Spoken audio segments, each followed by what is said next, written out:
ഇന്ന് ശ്രീകൃഷ്ണ ജയന്തി ആയതുകൊണ്ട് ഇത്തിരി ഭക്തിമാർഗ്ഗമൊക്കെ ആവാമല്ലോ എന്ന് വിചാരിച്ചിട്ട് ഞങ്ങളിന്ന് പത്മനാഭസ്വാമി ക്ഷേത്രത്തിൽ പോയിട്ടുണ്ടായി. സംഭവം അവിടെ എത്തുന്നത് വരെ നല്ല കാമായിരുന്നു. പക്ഷേ എത്തിക്കഴിഞ്ഞപ്പോഴാണ് നല്ല തിരക്കുണ്ടായി. ഇതുപോലെ വന്നിട്ട് തിരക്ക് കണ്ടിട്ട് ഞങ്ങൾ മടങ്ങി പോകുന്നത് രണ്ടാമത്തെ പ്രാവശ്യമാണ്. അപ്പോൾ അതുകൊണ്ട് ഇന്ന് എന്തൊക്കെ പറഞ്ഞിട്ടാണെങ്കിൽ അകത്ത് കയറി തൊഴുത് പത്മനാഭനെ കണ്ടിട്ടേ ഇറങ്ങുന്നുള്ളൂ എന്നായിരുന്നു ഞങ്ങൾ. നട തുറക്കുന്നതിൻ്റെ മുന്നേ തന്നെ ഞങ്ങൾ എത്തിയതുകൊണ്ട് അധികം തിരക്കിലൊന്നും പെടാണ്ട് ഞങ്ങൾക്ക് തൊഴുതിറങ്ങാൻ പറ്റി. അഷ്ടമി രോഹിണി ആയതുകൊണ്ട് നല്ല അലങ്കരിച്ചിട്ടുണ്ടായിരുന്ന കൃഷ്ണൻ്റെ രൂപം എല്ലാം കണ്ടിട്ടുണ്ടായി. ഇറങ്ങിയപ്പോൾ പിന്നെ ഈ പൊരിയൊക്കെ വാങ്ങിച്ച് മീൻ ഇട്ട് കൊടുത്തു. പിന്നെ ശ്രീകണ്ഠേശ്വരത്ത് ഒന്ന് പോയിട്ട് വന്നു. അതൊക്കെ കഴിഞ്ഞപ്പോഴേക്കും തന്നെ നേരമായിട്ടുണ്ടായി. അപ്പോഴേക്കും ശ്രീകൃഷ്ണ ജയന്തിയുടെ ഘോഷയാത്ര ഇങ്ങോട്ട് എത്തിയിട്ടുണ്ടായിരുന്നു. പിന്നെ ഈ ഒരു കുഞ്ഞി കണ്ണാനെ കണ്ടപ്പോൾ ഫോട്ടോ എടുക്കട്ടെ എന്ന് അവരുടെ അടുത്ത് ചോദിച്ചു. അവരെടുത്തോളാനും പറഞ്ഞു.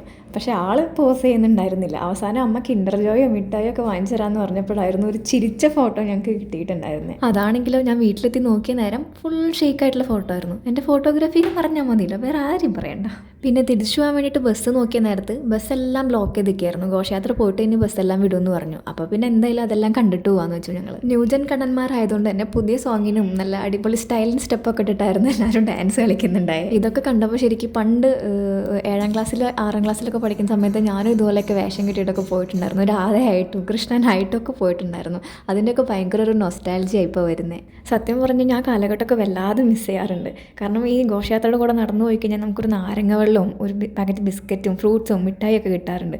അപ്പോൾ അത് കിട്ടാൻ വേണ്ടിയിട്ട് നമ്മൾ അതിന് വേണ്ടിയിട്ട് ഫാഷൻ കിട്ടിയിട്ട് പോകുന്ന സിറ്റുവേഷൻസ് വരെ എനിക്ക് ഉണ്ടായിട്ടുണ്ട്. പിന്നെ ഘോഷയാത്രയുടെ ഏറ്റവും ലാസ്റ്റ് സെഗ്മെൻ്റ് ആയിട്ടാണ് തോന്നി ഈ ഒരു ഉറിയാടി ഉണ്ടായിരുന്നത്. ഇത് കണ്ടപ്പോൾ ശരിക്കും ഞങ്ങൾ നാട്ടിൽ ഓണത്തിൻ്റെ സമയത്ത് അമ്പലത്തിൽ ഉണ്ടാവാറുണ്ട് ഇതുപോലെ കണ്ണ് കെട്ടിയിട്ട് നമ്മളിങ്ങനെ ഉറിയടിക്കുന്ന പരിപാടി.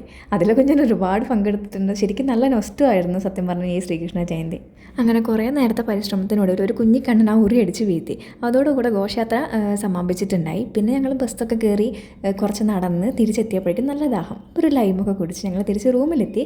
അപ്പോൾ ഇന്നത്തേക്ക് ഇത്രയേ ഉള്ളൂ. Tata bye bye.